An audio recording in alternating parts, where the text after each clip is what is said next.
Hey, I'd like to welcome y'all back to the channel. I feel like I got a good one for today. Hey, and this is for educational and entertainment purposes only. Hope y'all like this one right here. And by the way, like, subscribe, and share so that we can get this message out to other people. Without further ado, let's get right to the video. Hi, I'm from outer space. I got Milky Way for blood, evolution in my veins. I'm gone, I've been far away. I'm illuminated now, make a move, start a waves. I've been dreaming about flying for a long time. I had a vision from the birds, they want a cosign. Yeah, artificially intelligent AI. I'm your future, past and present, I'm a fine line. Yeah, I'm a missing link of this illusion. I am not really here, I'm an intrusion. I don't swim or sink, I just float. I don't need gravity, I just need growth. Oh, when I move, it's an earthquake rumble. I won't ever fall, never stumble. And I don't need to be humble. Break down walls like Jericho crumble. I don't know who she is or where she from, but I love what she's saying.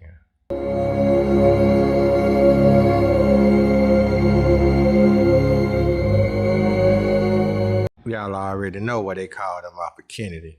They had something else to do. Did you know Black Americans once built powerful banks and many were destroyed when they became too successful? After the Civil War ended in 1865, Black Americans were free, but freedom without money meant survival was still fragile. Banks refused to serve Black customers. Loans were denied. Savings accounts were blocked. Credit was almost impossible. So Black communities did something radical. They built their own financial institutions. One of the earliest was the Freedmen's Savings and Trust Company, created in 1865 to help formerly enslaved people store and grow their money. Thousands of Black families trusted it. Teachers, soldiers, farmers, laborers. At its peak, it held money from over 60,000 Black depositors across the United States. But something went wrong. White investors and managers began using the bank's money for risky loans and bad investments, often without depositors knowing. In 1874, the bank collapsed. Thousands of Black families lost their life savings. For many, it destroyed trust in banks for generations. But Black communities didn't stop. By the early 1900s, Black-owned banks began rising again across the country.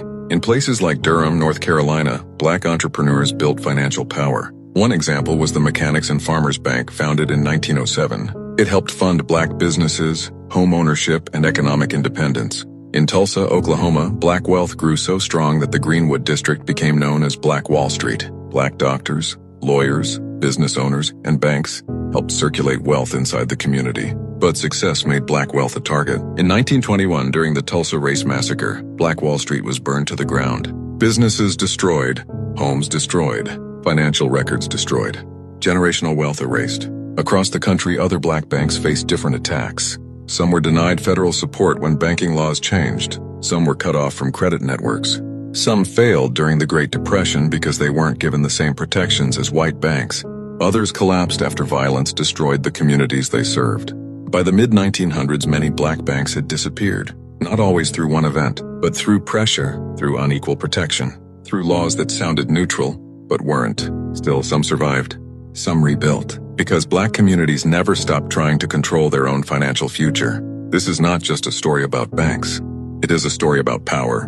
Because controlling money means controlling opportunity. And throughout history, when Black communities built economic independence, it was often challenged, weakened, or destroyed. And it leaves a question that still matters today. If a community builds its own path to wealth, who decides whether that path is allowed to survive? Not every hero makes it into textbooks. Histora brings them back. Follow Histora for more truth. When you feel threatened, you do everything in your power to try to change it. And they did. What if we are the aliens? Listen for a moment. We're constantly looking out into space, wondering if life exists out there somewhere. Other planets, other species, other civilizations. But what if we're looking in completely the wrong direction? What if we ourselves are the aliens? Earth is full of perfectly adapted systems, animals, plants, ecosystems, everything interconnected. And then there's us, humans. We somehow don't quite fit in. We're changing our environment extremely rapidly, building artificial structures, interfering with natural processes, destroying and creating simultaneously. No other living being on this planet behaves like this. Our brains are unusually powerful. Our technology is developing at a pace that's almost impossible to explain biologically. And then there's this one question. Where did this sudden leap come from? What if we didn't originate here, but landed here? Perhaps a very long time ago, perhaps without any memory of it, perhaps as an experiment or by chance. And now here we are, searching for aliens, without realizing that we ourselves might be the anomaly. I only got one thing to say. When she say we, who's she pertaining to? You know, right now in the UK, they're mandating a chip, an identity chip. They are mandated that in 12 months, everybody in the UK has to have an identity chip. See, you'll figure this out when you get home. They're mandating in the UK that in 12 months, everybody has to have an identity chip. When the scripture says in the last days, everybody will have to take a mark in their hand on their forehead. And without that mark, they can't buy or sell. They have to have some kind of identity chip to function in society. And they're about to mandate that in the UK. I only point that out to you because I keep telling you the time is running out and Jesus is coming back very soon. And people are playing church and we don't have all that much time left.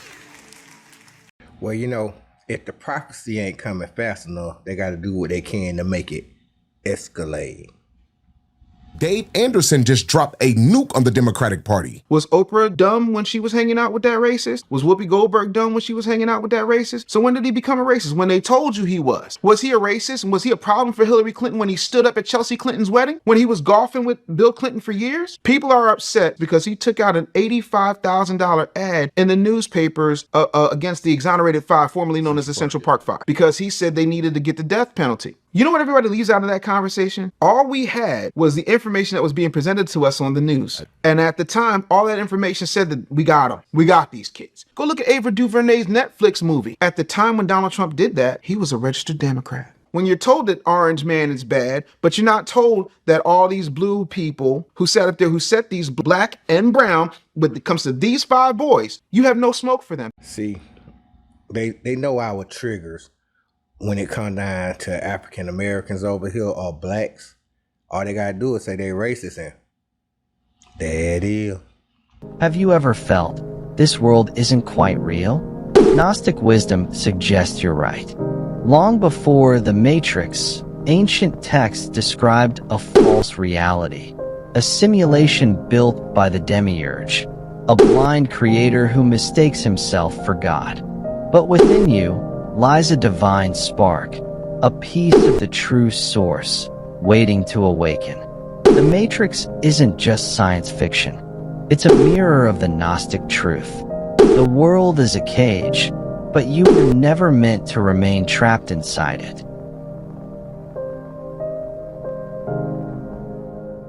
Hey, the way that technology is going today, we're going to create our own Matrix.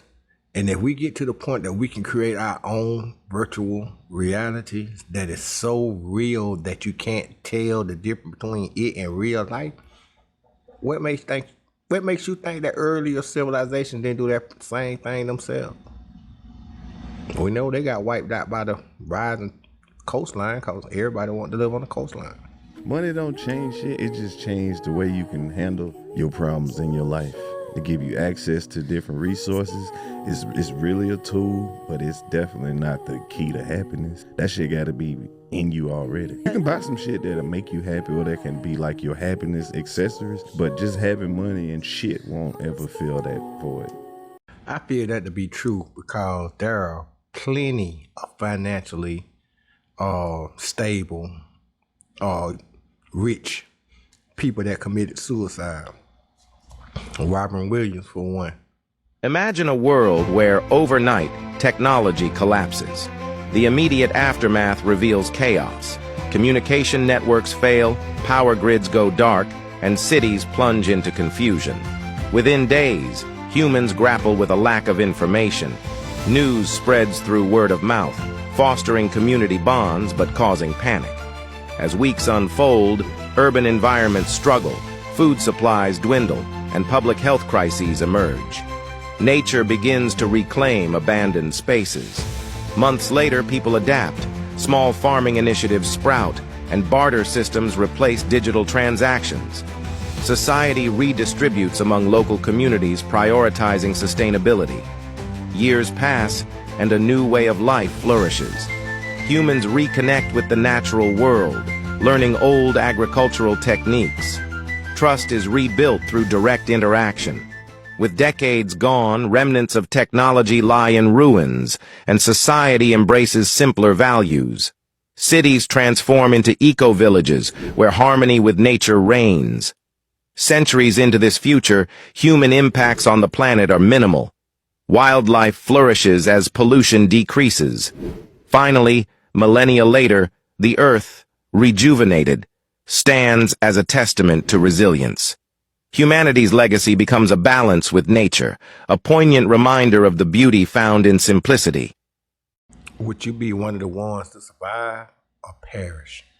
Because if all the power went off, I know how to survive. Do you? I want to tell you I apologize and I'm sorry for what I'm about to say, but as far as this music stuff, I won't be doing this music stuff anymore. I started this because this was my dream, and I wanted to make sure I could get me and my kids out the hood. It's always been my passion to rap. A while ago, I had signed a contract and I didn't know nothing about the business or this game out here. And just right now, I'm realizing that I signed my soul. I sold my soul to the devil. I signed myself to the devil. I don't even own myself no more. I sold my soul to the devil, and I done prayed. I prayed and I prayed and I prayed. It's just like, I don't know if God can get me out of this, and it's just like to the point where I don't even know, like I just want to say I'm sorry to my fans. I know y'all love me. I know y'all believe in me, but I can't. I didn't know what I was doing back then, and I lost passion. I don't even believe that. I don't even believe in myself no more because of what I did. I did not know the game was like this. One thing about it, two things for sure. If you gave it, you can get it back. In a sense, you're already dead. Because everything exists at once. And as I said, you never really leave heaven. You just dream that you have. Nevertheless, what you generally will experience because of the way you think of these things is similar to what many people relate with regard to near-death experiences. You may experience a shift from one dimension to another, like going through a tunnel of light, but that's just a perception. It's an interpretation of the shift from one level to another. That makes you think about the Matrix and how they wanted to return Neo to the source.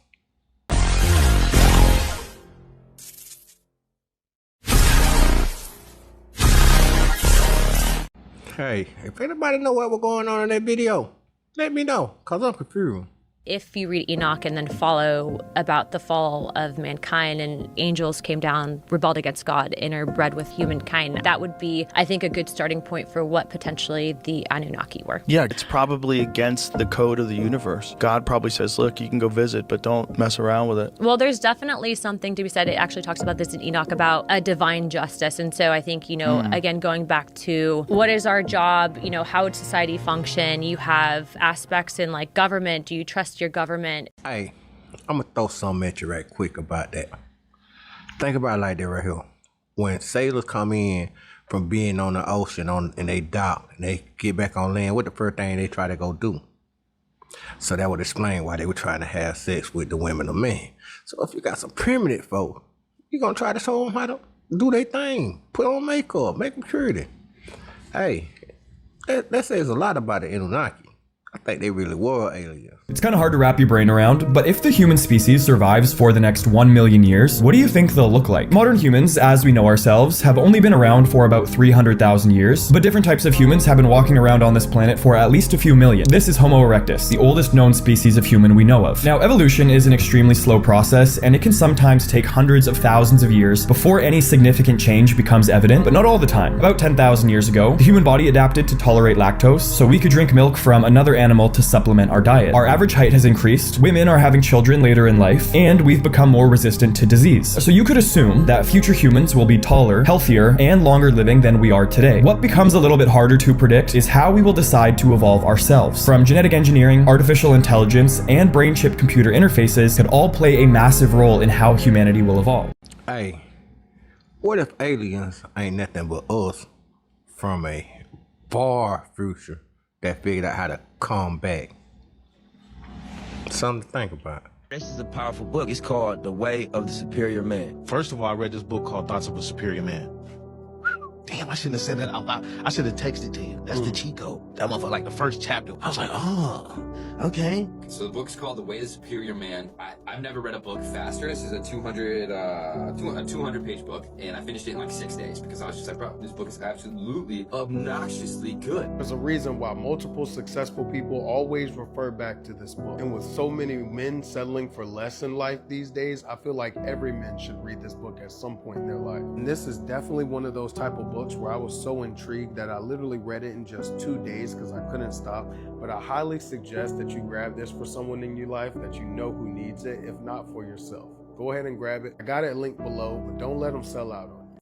Anything that makes you better as a man, I encourage 100%. Go out there and get that book.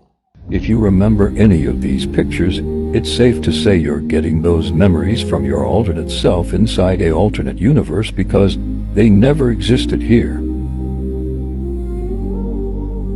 Do you remember?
Now, I don't do too much with the emojis, but all that other stuff, and don't nobody else remember that but me.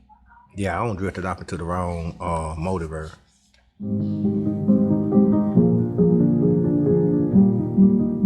Hey, that last video, go back and pause it so you can get a good read on it. Food for thought. 3 worst bottled water brands in the USA. 1. Dasani, one of the most widely available water brands, but also one of the most criticized. Customers often complain about a metallic taste, high mineral content, and added sodium, which makes the water feel heavy and not refreshing. Many believe that Dasani's quality doesn't match its popularity. 2. Core Hydration, a premium water brand that positions itself as high quality, but receives a lot of criticism. Many dislike the artificial, slightly sweet taste caused by additives.